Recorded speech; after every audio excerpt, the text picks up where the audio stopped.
Dari klien saya pernah membawakan acara pernikahan dan sekaligus itu adalah perceraian mereka.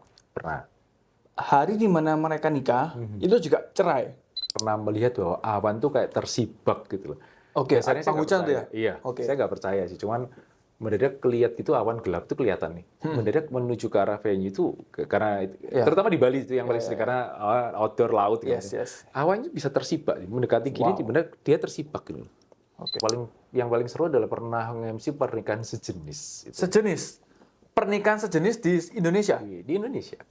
Di Pulau Dewata. Oke. Pernikahan sejenis. Berarti di... Oke. Membongkar dunia wedding dan entertainment. Oke, hari ini kita kedatangan tamu. Tapi enggak. Kita yang datangi tamu di Klik FM bersama MC Ko Yohanes. Yes. Halo, Ko. Terima kasih sudah mampir. Ya. Oke, Ko. Udah korporat gak bisa keluar dari sini. Bisa aja, Ko. Ko, jelasin dong Koko ini sebagai siapa dan kenapa bisa terjun di dunia ini gitu. Oke. Anunya banyak sih ya, ini banyak. Tapi waktu itu sempat mengklaim diri saya pria penghibur bangsa. Saya punya duet sebenarnya sama partner saya itu. Jadi kita selalu mengklaim kita ini pria penghibur bangsa. Why? Ada bahasa negatifnya pria penghibur. Tapi ada bangsanya. Maksudnya bahwa kehadiran kita ini bisa bantu untuk menghibur bangsa. Menghibur orang-orang yang lagi membutuhkan sesuatu. Jadi profesi stand up komedi, tapi enggak beban lucu tuh berat soalnya. Saya seumur-umur nggak pengen ketika maju harus lucu. Oh, bebannya berat banget. Bener. Okay. Mending lucunya muncul secara natural atau mungkin kita bisa mengolah sebuah keadaan jadi hal yang lucu bahwa nggak perlu harus sampai terbeban akhirnya malah ngebom nggak bener. Nge-DJ dulu juga pernah. Awalnya nge-DJ dulu terus karena banyak mulut masuk radio. Oh, masuk karena banyak mulut itu banyak ngomong. Masuk radio. Terus habis itu nge-MC. Terus secara profesional sebenarnya waktu SD, SMP, SMA itu sudah nge-MC di sekolah tuh nge-MC tapi nggak yang profesional. Ini akhirnya di profesional, ditekunin. Istilahnya kalau misalnya ada certified, kita ambil sertifikasi supaya ada koridor. Jangan salah karena acara itu cuma terjadi sekali sih ya. Maksudnya walaupun itu adalah gathering tahunan, tapi tetap pada saat 2024 ya gatheringnya cuma sekali. Ke 2025 itu udah beda lagi. Mungkin orangnya udah ganti, tokonya udah ganti. Jadi cuma sekali. Kalau udah cuma sekali, bertanggung jawablah sama acara yang sedang kita bawakan. Saya ngajar juga. Ngajar apa, Bu? Saya di beberapa kampus, saya juga di John Robert Powers Indonesia. John Robert Powers juga? Iya, saya cepat mengcoaching beberapa hal seputar dunia public speaking, business presentation, excellent service. Jadi ada sambungannya, jadi nggak melulu di satu perahu, tapi bisa ada di beberapa kakinya di beberapa perahu. Kenapa kok tiba-tiba pilihnya MC, Mas ya? Kan dari segitu banyak tuh. Tapi jadinya lebih ke MC ya berarti ya? Karakter itu muncul dari beberapa orang yang akhirnya lebih mengerti atau mengenal saya sebagai seorang penyiar dan seorang pembawa acara. Jadi itu yang mengakibatkan akhirnya ya udah berarti fokus dari bahkan nama Kokoyo itu juga dari pendengar sebenarnya. Kokoyo. Iya, Yohanes tuh dari Kokoyo-nya itu dari pendengar. Waktu itu dipanggil Kokoyo akhirnya saya pikir oke juga nih jadi brand gitu. Dulu saya mengklaim nama saya Yohanes Albertus, bahkan Instagram segala macam kan pakai Yohanes Albertus, tapi panggilan akhirnya munculnya di Kokoyo itu tadi. Saya panggilnya Kokoyo aja nih ya. Nggak ada masalah. Panggilan dari gitu. Jadi mereka yang menciptakan nama panggilan itu dan akhirnya saya pikir ya lumayan keren. Daripada nggak kepake, bisa jadi trademark tersendiri ya udah bawa aja. Gitu. Oke, Go. Terus kenapa Koko menjadi MC? Itu ada kelasnya kah, sekolahnya, sertifikasinya sampai sampai sekarang itu apa? Gimana, Go? Apakah ambil kuliah jurusan komunikasi atau seperti apa itu, Go? 90-an tuh komunikasi belum laris. Jadi waktu 90-an sebagai seorang Cina sejati lah saya tetap masuk fakultas ekonomi kan. Fakultas ekonomi, manajemen, marketing, kan. Nah, tapi tetap bahwa ilmunya sesama saja bahwa sebenarnya ketika kita ada di ilmu manapun yang namanya ilmu permulutan ini emang tidak bisa lepas. Kita mau jualan apapun, kita mau bikin apapun kalau mulut kita nggak berfungsi. Komunikasi akhirnya terkotak sendiri dan tidak muncul. Nah, pendidikan formalnya ke situ, tapi nggak ada pendidikan formal untuk MC. Mungkin ada beberapa sertifikasi yang saya ambil dari beberapa guru-guru dulu untuk membuat supaya jalurnya itu tidak keluar dari koridor, tidak salah, tidak. Jadi kita bisa ngerti lebih ke bagaimana kita ngerti sebuah acara. Event itu kan punya soul-nya masing-masing. Jadi tidak akan membosankan ketika kita ada di sebuah event, and then kita tahu soul-nya. Oh, soul itu seperti apa maksudnya? Seperti apa tuh? Bisa dijelasin nggak? Ketika kita membawakan acara wedding contohnya, kalau mempelainya dua-dua ekstrovert dengan mempelainya satu ekstrovert, satu introvert, dan mempelainya dua-dua introvert tuh beda semua soul-nya tuh. Oh, soul-nya beda? Ya. Kalau introvert sama introvert maksudnya gimana tuh? Dia wedding-nya lebih cenderung diem atau gimana tuh? Kadang-kadang kalau kita TM gitu ya, dia bilang, aku jangan diwawancara ya. Oh, Oke, karena saya bilang, ya aku nggak bisa ngomong. Nggak bisa ngomong di depan. Nah, ini ngomong nih kan. Oh, iya, Nggak bisa ngomong kan berarti dia bisa bicara. Nggak berani lah ya, Iya, di-expose nggak berani. gini. Tapi kadang-kadang ketika sudah di acara, mereka udah moodnya udah baik. Mendadak Mulai berani. enak. Tiba-tiba berani gitu maksudnya. Saya harus switch nih. Pesannya tidak boleh ngomong. Ketika mereka moodnya udah bagus, biasanya udah lunak nih. Saya coba ngobrol pelan, mendadak bisa. Udah saya terusin. Tapi kalau benar-benar introvert, tidak ada ngomong, tidak apa, mereka terkesan kaku, maka akan saya cari ada objek lain untuk membuat mereka jadi nyaman. Salah satu contoh temennya, Oh, temennya. adiknya, saudaranya, siapapun yang bisa Dipanggil, buat mereka jadi nyaman. Saya ke sana, saya lebih hobi turun dulu.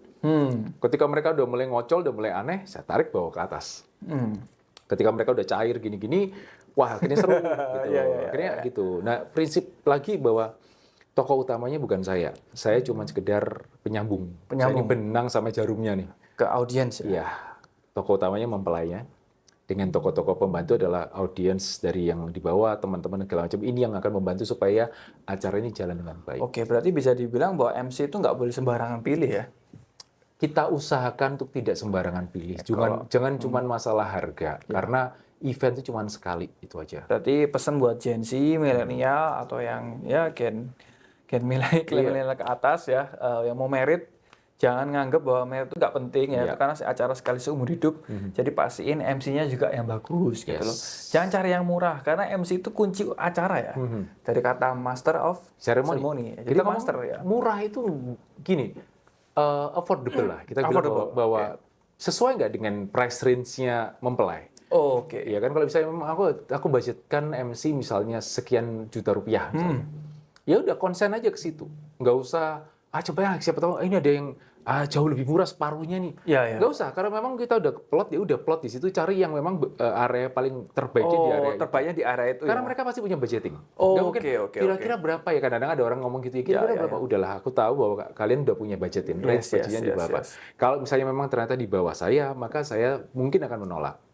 Bukan karena apa ya, bukan karena saya nggak mau bantu dan segala macam, tapi memang ada jam terbang yang memang harus kami bayar, harus kami lakukan, dan kami tahu bahwa ketika seseorang membayar kami dengan X rupiah itu, kami akan bertanggung jawab bahkan lebih dari X rupiah itu. Ya. Ada harga, ada kualitas lah ya. Kita usahakan bahwa kamu nggak akan nyesel dengan mengeluarkan itu. Oke. Daripada akhirnya dia ngambil ke bawah, terus akhirnya nggak sesuai dengan harapannya, karena dia udah ngeplot di budgeting segini, dia ngambil bawahnya, nggak sesuai, akhirnya komplain, akhirnya nyesel, ngomong di belakang. Oke, dengan keluarganya, nggak gini-gini. Yang lebih parah lagi adalah ngomong ke saya kadang-kadang. Tahu gitu tak pakai ya aku. Maksudnya pakai? Ya tahu gitu saya yang dipakai. Oke. Ya sudah telat kan. Telat. Dan nggak usah ngomong ke sini gitu loh. Kan kayaknya terkesan nyinyir itu. Maksudnya nggak apa-apa, udah setiap orang punya kelebihan. Gini lah, saya bisa curi ilmu secara bahasa positif ya. Saya bisa curi ilmu dari MC senior sampai ke MC yang barusan muncul. Yes. Karena apa? Mereka punya kelebihan masing-masing yang mungkin saya nggak punya. Oh, nice. Gitu. Nggak ada menurut saya MC junior enggak. MC yang udah lama berjalan dan MC yang baru sama. Yang lama punya pengalaman, yang baru punya kekinian. Itu yang mungkin saya nggak update. Mereka punya kekinian. Oh, sekarang lagi musim ini nih. Oh, sekarang kalau misalnya nge-MC harus pakai juga TikTok nih. Keren. Nah, itu yang bisa saya dalam kutip ya. Saya curi ilmu dari mereka. Nanti saya coba aplikasikan ke saya. Ketika nanti ada kebutuhan itu, nah ini bisa saya keluarkan. Oke. Gitu. Nah, ini tips buat teman-teman yang mau jadi MC ya. Jadi pastiin kalian juga bisa menguasai panggung juga ya. Terus jangan sombong pada hebatnya, selalu mengosongi gelas gitu loh. Kita bisa belajar dari siapapun. Ya. Nggak harus dari satu orang yang master di atasnya kita. Bahkan di bawah kita juga bisa belajar ya, Pak ya. Justru mereka yang di bawah kita tuh ada keunikan ketika mereka tampil. Mungkin orang bilang, oh MC-nya biasa-biasa aja ya, anunya biasa, oke, MC-nya biasa-biasa aja. Tapi mereka meng-capture dari beberapa sudut, terus mereka bikin kolase, jadi editing yang bagus. Saya bilang, wah keren, jadinya bagus nih. Keren, itu saya pelajari. Saya bilang itu harus saya pelajari bahwa, oh ternyata dari angle ini ketika dijahit hasilnya oke. Oke. Sementara MC yang senior udah, wah MC udah bagus gini-gini, tapi nggak ada editing, maksudnya nggak ada dokumentasi. Untuk sosial medianya ya berarti ya? Sosial media ataupun mungkin Branding orang sosial ngotain media, segala macam, nggak ada. Terus orang cuma menganggap nama besar oke. Mungkin dalam generasi yang ini ngerti nih nama besar ini, tapi di bawahnya mereka tidak akan ngerti. Bro, gimana caranya bisa kenalan sama yang di sini? Sementara usia yang di sini udah cukup tinggi, mau kenalan sama anak kecil kan nggak enak juga. Nah, kayak gitu. Jadi kadang-kadang biarkan dokumentasi itu yang berbicara. Betul. Itu yang kita pelajari. Berarti ngomong-ngomong Go, untuk menjadi MC ya, buat teman-teman mungkin yang mau jadi MC juga ya. Berarti kan MC ini nggak pernah ya saya lihat ada di wedding fair ya. Yes. Ya nggak pernah kan ada. Nah, gimana caranya Go untuk memperkenalkan kita punya jasa MC nih ke klien-klien baru? Tips and tricksnya kayak gimana Go coba? Tips and trick dari saya, be nice to all vendor. Oke. Itu aja. IO, fotografer, Semuanya. videografer gitu ya. Saya pernah dapat job lumayan gede. Itu bukan dari IO, bukan dari videografer, dari tukang lampu. Bukan bos lampu ya, dari tukang lampu. Tukang lampunya. Oke. Jadi tukang lampunya ini yang anu terus dia nata di kamar pakai lampu segala macam. Dia bilang, wah api yo, waktu itu mereka itu masih istilahnya pre-wed, masih foto terus dibuatin lampunya dibantuin supaya kan di indoor kan, jadi biar lampunya gini bagus gini. Akhirnya dia cerita, akhirnya ngomong akhirnya aku belum dapat ini nih. Coba Mas Koko Yogi. Jadi dia bukan dengan bahasa sederhananya dia cerita seperti itu. Saya juga mikir kok bisa ya, maksudnya kok bisa dia sampai merekomendasikan. Karena salah satu kebiasaan saya kalau misalnya saya datang lebih awal tuh saya kadang-kadang sapa mereka. Sapa mereka, "Hai lu, siapapun bro." Ya. Kadang-kadang kalau lagi ada rezeki lebih segala macam ya udah beli kopi aja. Kita bagikan kopi gitu. Ya udah just for fun. Jadi semua kita sapa.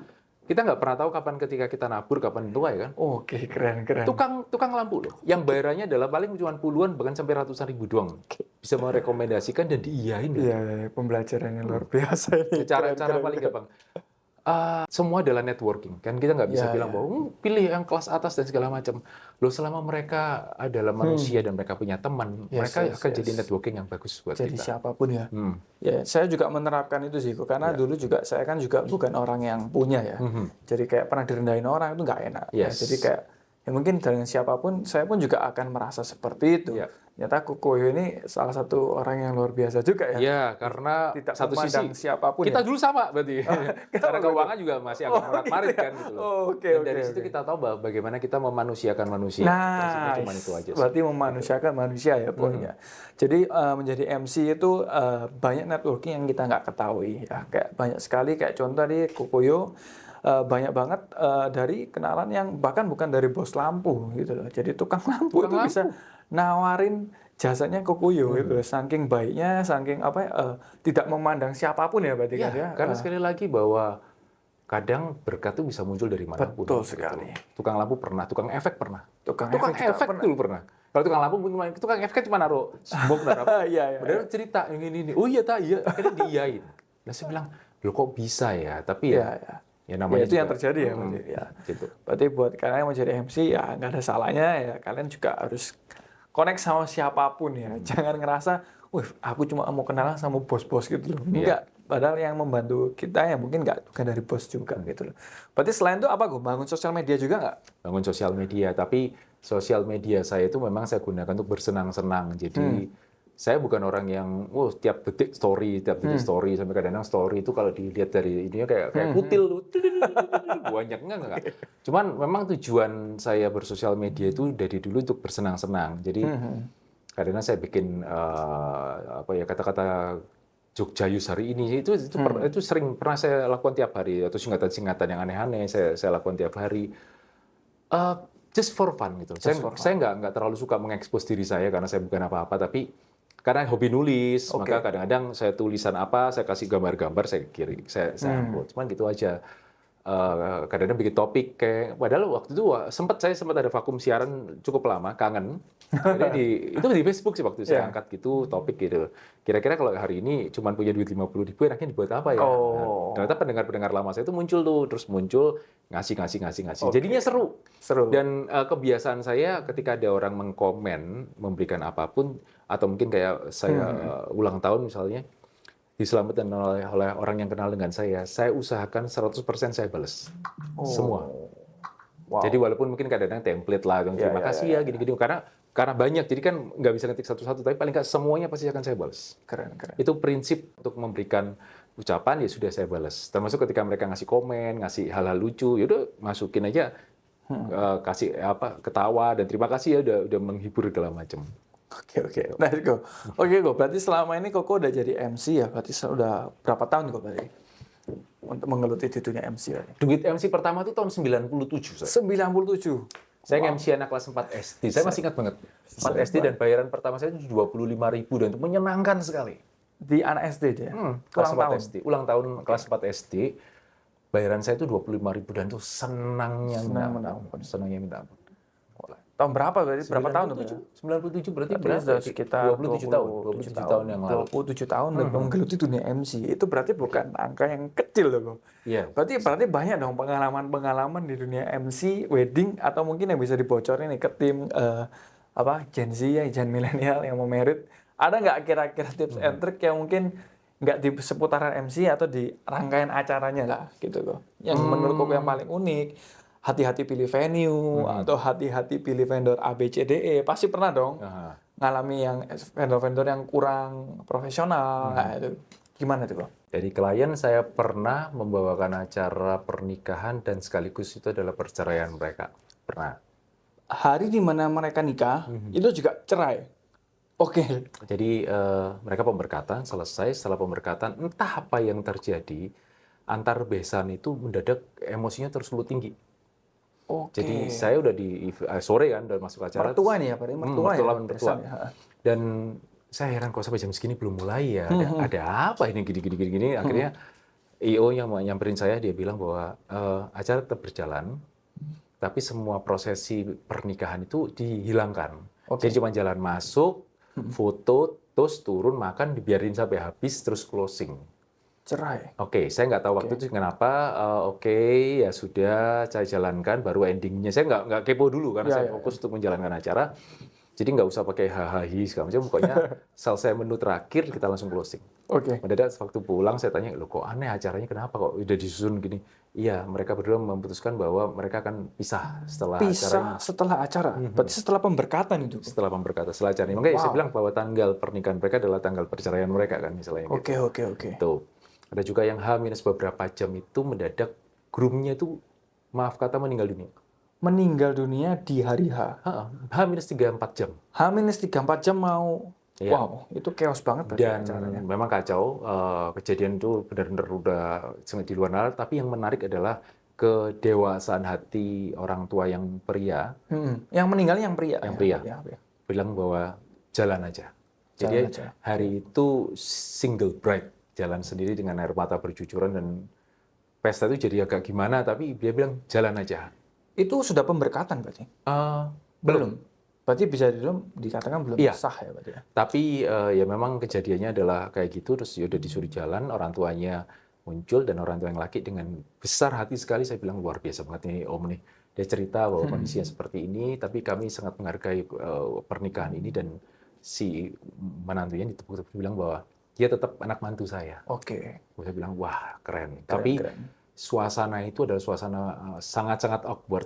Dan memang pestanya memang akan dipercepat karena harus mengantarkan ini ke rumah duka. Ini masih di lemari SPP-nya, jadi harus dicarikan kamar segala macam. Tapi itu kejadian yang kayak gitu. Itu berarti memang udah ada gejala penyakit atau gimana? Saya kurang tahu kondisi kesehatan. Cuman katanya menjelang tengah malam itu menurun-turun. Jadi si cewek itu masuk ke make up kan agak tengah malam biasanya tuh kalau tanggal rame mereka masuk dan lakinya digedor-gedor nggak buka pintunya segala macam, akhirnya ternyata ketika dibuka sudah tidak ada. Itu pernah tuh. Gitu ya. Pernah kejadian yang kayak gitu. Tapi ya satu sisi saya mendapatkan sesuatu bahwa saya melihat bahwa ada ternyata orang tua yang punya kebesaran hati sampai seperti itu. Seperti itu ya untuk supaya ada yang menarik lagi tantangan banyak banget ini. Banyak karena 27 tahun nih. Ada lagi kejadian ini pesta nih di Bali di outdoor Bali, dengan harapan wah suasana keren kan di Bali ya. Mendadak kurang beberapa saat sebelum mereka entrance hujan deras. Rusaklah semua dekor segala macam karena waktu itu tidak ada hujan. Sampai mereka berkata di luar kan ada dua area nih.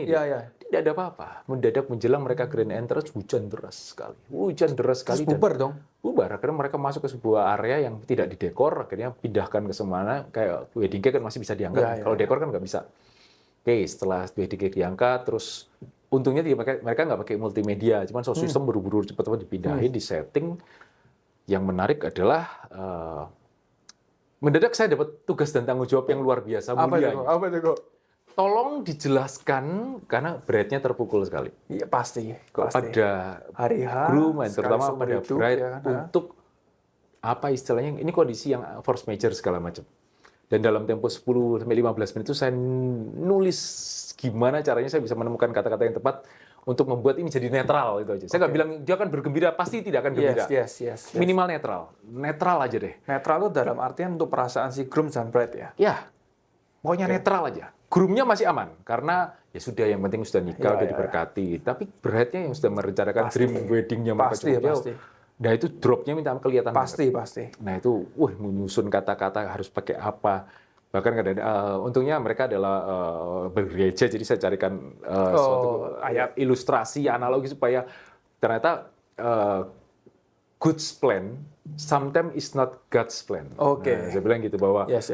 rencana yang baik belum tentu rencana Tuhan. Jadi mencoba untuk mengurai kata-kata, dan untungnya pada saat endingnya pun ketika itu mempelai laki maupun perempuan juga bilang bahwa makasih ya gitu loh. Walaupun saya tahu masih ada berkas kecewa, cuman mereka tidak merasa bahwa acara mereka gagal. Gitu aja. Oke. Nah itu abot gitu, Kecewa abot tenang. Ya. Itu tapi dari Surabaya ya ke Bali ya? Berarti? Ya. Bukan orang Bali asli ya berarti ya? Bukan. Dan Wow, mereka itu memang udah dream wedding banget ya. outdoor segala macam. Kira-kira gimana kalau misalnya outdoor ya? Itu ada nggak antisipasi dari beberapa orang supaya tidak jadi hujan atau gimana? Itu ada nggak sih sebenarnya? Kayak panggung hujan itu beneran efek nggak sih sebenarnya? Saya nggak tahu ya, teman. Saya pernah melihat bahwa awan tuh kayak tersibak gitu loh. Oke, Biasanya saya panggung nggak hujan tuh ya? percaya. Iya, Oke. saya nggak percaya sih. Cuman mendadak kelihat gitu, awan gelap itu kelihatan nih. Mendadak menuju ke arah venue itu, karena terutama di Bali itu yang paling sering, karena outdoor laut gitu. Yes. Awannya bisa tersibak, mendekati gini, benar dia tersibak gitu loh. Oke. Kayak lepas gitu. Padahal itu awan gede, ngumpel. Dia bilang percaya nggak percaya, suka nggak suka, ya gimana. Prinsipnya gini lah, paling gampang lah. Nggak usah pakai, oh ini mistik, ini nggak usah gini. Kalau sudah tahu itu musim penghujan, jangan di outdoor, itu aja. Oh gitu ya. Prinsip paling gampang kan. Berarti kemarin tuh musim hujan ya berarti ya? Yang Pancaroba. Oh, Pancaroba. Jadi ya nggak ada yang menyangka kalau itu mendadak tiba-tiba hujan. Oh, itu kecewanya bukan main Karena sih, pada memang. saat pemberkatan, misalnya pemberkatan jam 3 jam 4 sore itu tidak ada awan. Iya, Mendadak ada awan geser. Ini mungkin perilaku pawang sebelah tuh. Kita geser ke sana. Digeser ke sana.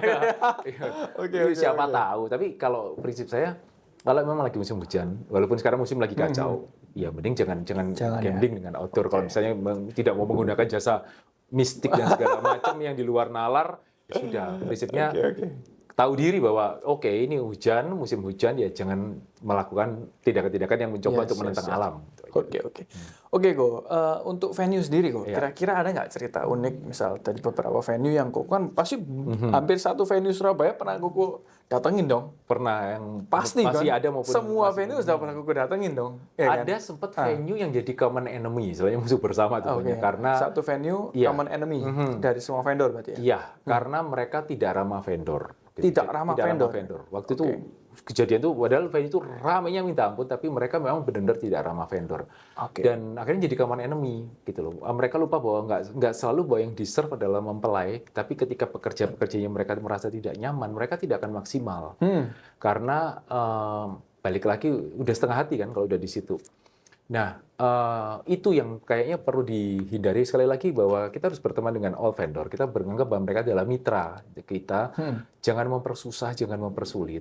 Dan yuk dihargai. Karena apa? Mereka juga mengerjakan ini dengan sungguh-sungguh. Kalau misalnya ini bagus, maka venue juga akan terangkat kan. Wah bagus hasilnya gini. Nah, kalau misalnya ternyata venue memberikan pressure yang sedemikian lumayan tinggi buat vendor, mereka kerjanya setengah hati atau malah tidak dengan 100%, hasilnya kurang oke. Yang rusak juga nama tempat itu juga sih sebenarnya. Venue-nya di mana, Go?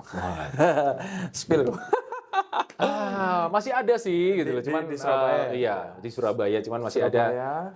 Kita nggak menutup rezeki orang ya. Iya. Tapi rata-rata mereka sudah pernah mengalami ketika venue benar-benar jadi venue yang meledak sekali dan itu menjadi beban berat buat kami untuk ketika ada di area itu karena sometimes air minum saja kami nggak dapat.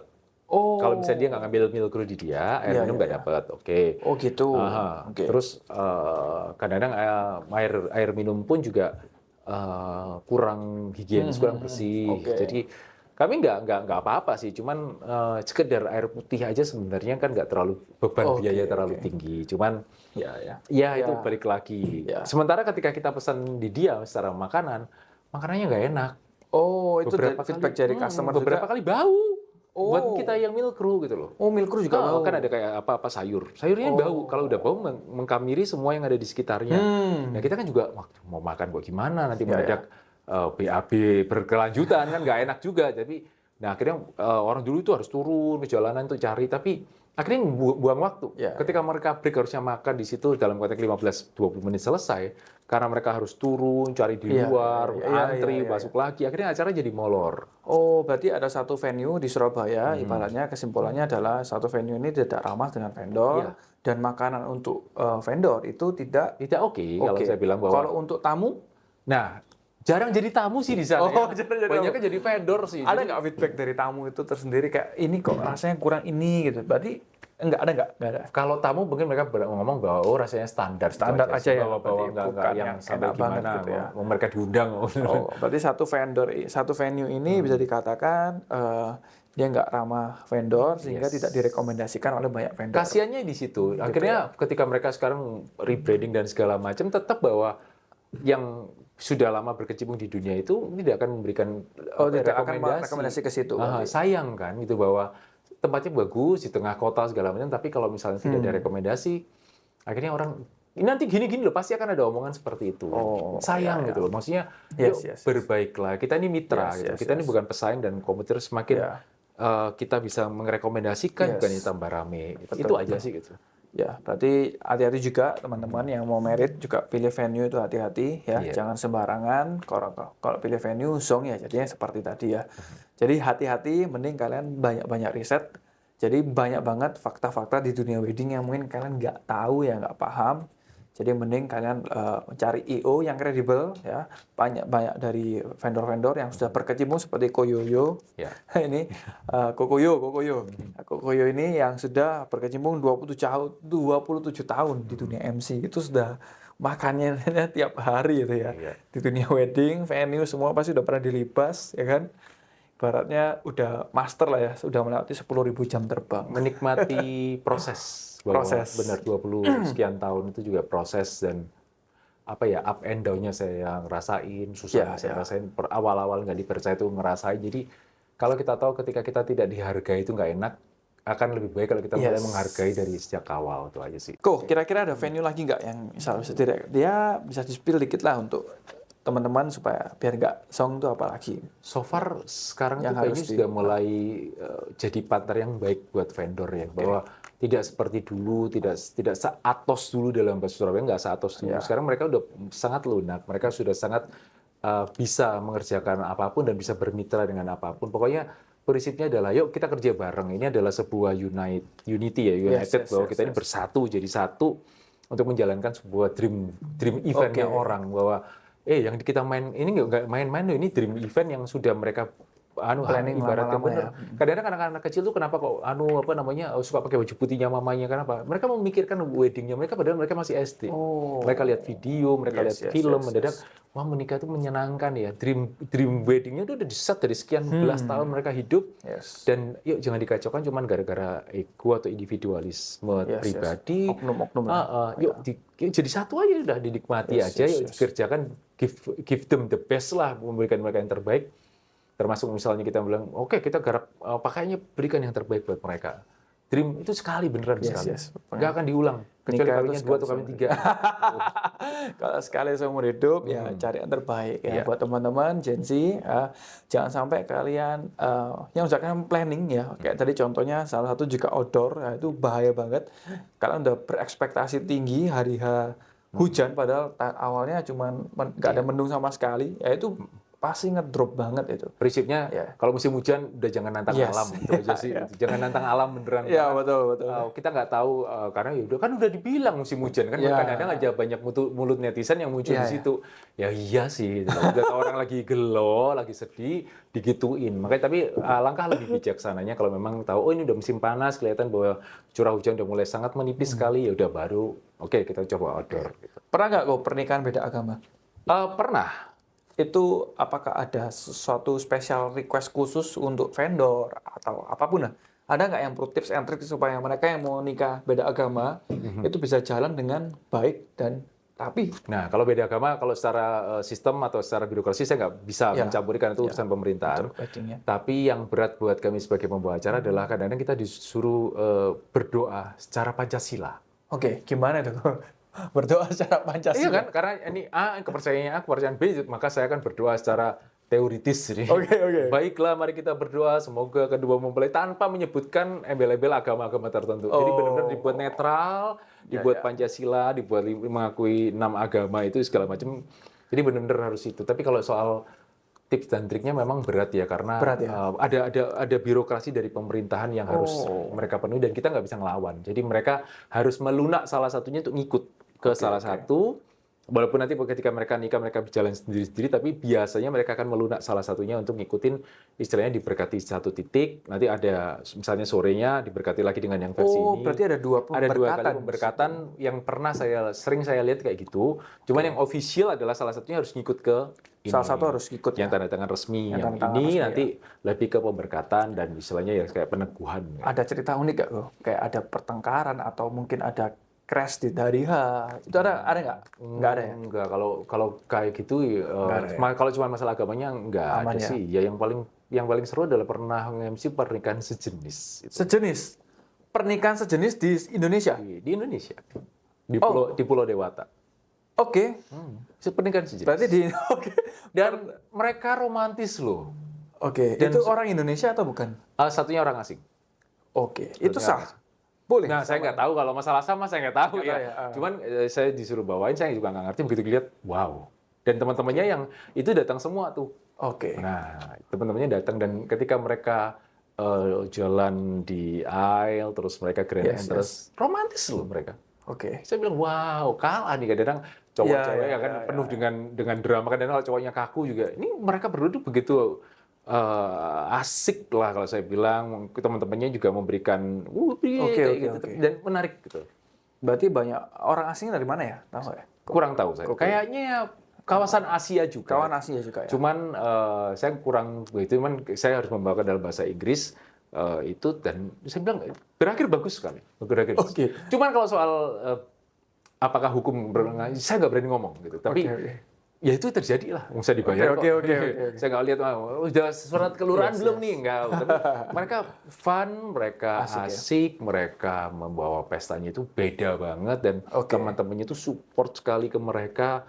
Jadi acara intimate yang benar-benar intimate sekali, nggak sampai 80 orang, tapi asik dan saya pikir ya sudah mau gimana kita nggak bisa nggak boleh lu rezeki jangan ditolak gitu. Oke kok pernikahan sendiri ya kok itu kira-kira ada perlakuan khusus nggak dari tim vendor IO ada nggak? Apa ya saya bilang bahwa ada perlakuan khusus nggak kok? Kalau perlakuan nggak ada. Mereka sama juga aja ya sama dan tergantung nanti salah satunya mereka mau pakai gown or what itu terserah tapi kemarin sih yang salah satunya pakai gown sih tapi gaunnya lebih ke masculine style ya dan ya balik lagi ya, rezeki jangan ditolak gitu aja. Saya nggak ngerti bahwa itu adalah pernikahan sejenis. Gitu. Awalnya aku nggak tahu. Nggak tahu. Tapi si IO juga ngomong bahwa jangan kaget ya. Waktu saya udah sampai Bali terus briefing jangan kaget lah. Ngapain kaget? Oh iya pokoknya nanti seru-seruan ya udah. Begitu saya ke sana dan ada pemberkatannya juga aku itu. Ada. Dan waktu itu ada. Saya nggak tahu dari apa ya. Cuman ada. Ada ya. Ada. Karena acaranya berlanjut, jadi mereka 4:30 kayak pemberkatan terus nyambung ke acara. Karena kalau orang dengan budaya barat kan nyambung kan, kalau mereka habis itu nyambung dan acara nggak terlalu lama tapi berkesan menurut saya karena semua teman-temannya support sekali. Orang tuanya sendiri ada kok datang. Nah, saya nggak ngelihat orang tua. Saya nggak ngelihat orang tua. Gitu. Oke. Keren. Mungkin mereka nggak punya orang tua, mungkin mereka hasil download mungkin. download jadi kan kayak flash disk aja. Oke, keren. Iya. Oke kok.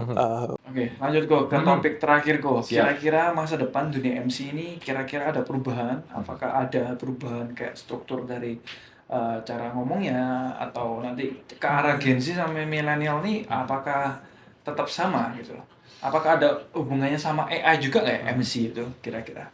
Menurut saya kalau soal AI dan segala macam, kalau selama itu berurusan dengan dunia seni, Yes. kayaknya masih belum bisa tergantikan secara 100%. 100%. Oke, mungkin bisa dengan voice over dengan gini-gini terus ngeluarin gambar dialih sebagai MC. Oke, tapi kadang-kadang yang muncul adalah sebuah template. Aku pengen acaraku gini-gini ya, mereka kan mencarikan joke-joke dari mana, terus mereka satukan jadi satu. Tapi gini, yang mungkin teknologi belum bisa kuasai adalah bagaimana mereka mastering di crowd, yang menguasai audience. Sekali lagi kalau prinsipnya saya yang bawain acara, saya pasti akan membawa mereka jadi tokoh utamanya itu. Oke. Jadi bukan saya, kalau misalnya si AI kan akhirnya Yes. dia AI sentris akhirnya. Yes. Kalau saya kan saya bawa temannya, saya akan bawa omnya, pamannya yang Oh, lucu oke. misalnya, pamannya yang menyenangkan banyak orang itu kan kadang kelihatan tuh. Pamannya suaranya enak terus kita bawa terus suaranya bagus, orang jadi happy semua. Nah itu mungkin teknologi belum bisa menggantikan. Sama kayak chef, sama persis. Walaupun menunya sama, wah dikasih ingredient yang detail segala macam, tapi ketika dimasak tangannya beda. Yes. Gitu. Sama dengan ketika seorang pembicara membawakan acara, ada ya bila baiklah kita tanda kutip tangannya beda untuk membawakan secara baik. Kita nggak ngomong bahwa harus seperti ini secara sistem, no, bahwa ada kadang-kadang kemampuan secara digital itu yang tidak punya plan A, plan B, dan plan C. Yes. Mendadak di plan A jalan, mendadak harus di plan B kan, itu kita bisa switching segera. Tapi kalau yang digital itu mungkin perlu waktu untuk mereka bisa balik lagi ke track ke berikutnya.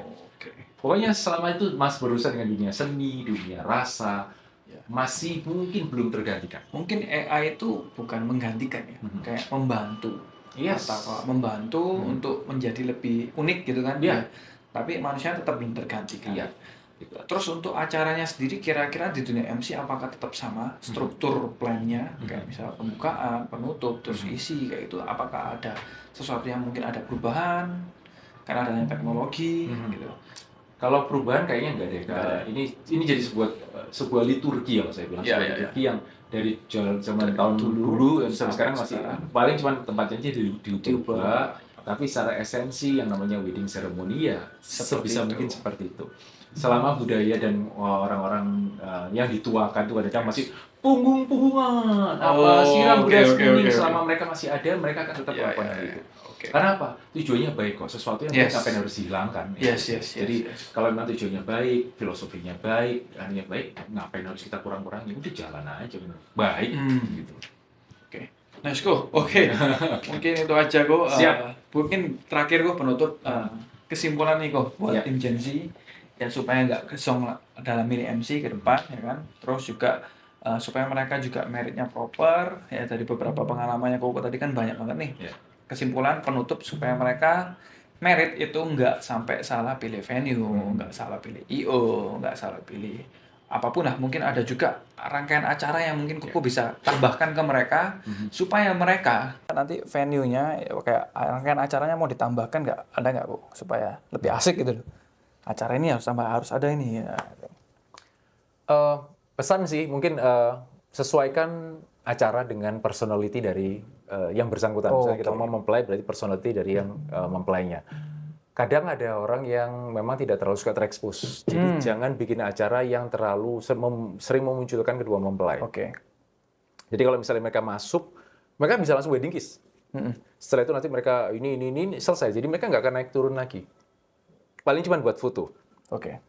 Atau mereka suka tampil. Ya udah, bikin event yang sesuai dengan kepribadian. Mereka tampilkan gini, mereka tampilkan gini, mereka tampilkan gini. Jadi bukan masalah salah pilih atau enggak ya. Kalau misalnya sesuai dengan personality-nya, maka nantinya vendor-vendor yang akan mendukung adalah sesuai juga dengan personality dari pestanya. Pestanya pengen fun. Baik, kita kan kalau pestanya pengen fun segala macam, nggak mungkin kita pakai orkestra yang terlalu kaku. Wah, pakai ini udah cukup. Loh, kita pengen fun. Kamu cari aja band yang misalnya dengan gaya lagu, dengan setlist yang menarik lah, dengan agak ngerock kayak atau agak R&B.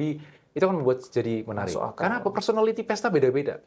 Kalau kita mau ini vendor mahal, tapi klasik. Sementara saya pengen yang modern. beda. Oh, ini vendor murah, tapi sesuai dengan karakteristik dan dengan soul-nya personality pesta. Saya yakin dia bisa kapabilitasnya bisa meningkat ketika dia ada di kolam yang benar. Betul. Jadi mereka akan meningkat, mempelai juga akan sesuai dengan kebutuhan. Audiens yang datang yang ekspektasinya biasanya di nol ini netral aja begitu ini, wah asik ya bandnya ya, wah lagunya oke ya, nggak kayak biasanya ya. Nah karena apa? Karena karakteristik mempelai dimasukkan ke karakteristik pesta, dari karakteristik pesta dipecah sesuaikan vendor-vendor yang sesuai dengan karakternya ini. Nice. Kayak gitu doang sih, nggak ada, maksudnya nggak ada yang mahal, enggak, lebih ke cocok nggak dengan teman-teman temanya juga yang yang dipilih ya. Jadi kalau misalnya memang pengen pesta yang menarik dan tidak terlupakan, cocokin dengan karakteristik dari si empunya acara. Si empunya acara. Oke. Ada ini nggak kok event yang perlu ditambahkan? So far aman sih ya. Kalau paling tambah-tambahkan bagaimana mengenang dengan, terutama kalau menikah tuh yang saya suka adalah bagaimana mereka mengenang hubungan mereka dengan orang tuanya. Hubungan dengan orang tua. Oke. Jadi kalau misalnya kita ada biografi klip nih, cari aja momen si mempelai dengan orang tuanya dengan konteks tertentu. Nggak melulu kan harus bayi ini. Enggak, tapi ada momen di mana mereka punya kisah indah dengan orang tua munculin di situ. Saya lebih suka gitu. Karena apa? Momen dengan orang tua itu selalu menguras air mata. Betul sekali. Gitu. Itu emosinya dapat ya. Di gereja mereka dapat atau di masjid mereka dapat, tapi ketika ada di event kadang-kadang ya itu tadi itu menarik sekali karena ya siapa sih pacar pertama dari Brad? Ya papanya. Betul. Karena dia akan sayang sekali dengan papanya, dia punya cerita yang menarik. Siapa sih yang wanita yang sosok yang dikagumi oleh grupnya? Ya pasti mamanya. Jadi dari situlah itu bisa menjadi sebuah cerita yang tak terlupakan. Nggak perlu harus tambahkan ini, tambahkan itu. Momentum father daughter, father son dan mother segala macam itu lebih mahal daripada kita sewa artis dari Hollywood sekalipun. Itu sih. Itu yang kayaknya harus dipertegas bahwa ayo balik lagi nih fatherhood dan motherhood-nya bertemu dengan son and daughter-nya. Keren sekali dari Kokoyo. Oke, kesimpulannya jelas teman-teman ya. Jadi sesuaikan dengan karakter dari kalian berdua. Kalian tuh bicara aja, komunikasi dengan baik. Mau temanya seperti apa ya tadi aku ya. Terus yang kedua juga ada tambahan dari orang tua ya. Masukkan bahwa ada biografi klip dari orang tua, bangun unsur emosinya. Itu kan juga sekali seumur hidup ya. Buat kenangan terindah kalian dengan bukan cuma dengan pasangan, tapi juga dengan orang tua kalian ya. Toh ya orang tua yang membesarkan kita sampai sekarang ya. Jadi itu mungkin penutupnya. Jadi jangan sampai kalian zong lagi dalam milih vendor. Dan pastiin rangkai terbaik di acara wedding kalian yang sekali seumur hidup. Oke, thank you Kokoyo. Thank you. Sudah mampir ke sini. Udah memberikan insight yang banyak. Siap. Terima kasih, sukses dengan terus. senang hati. Thank you.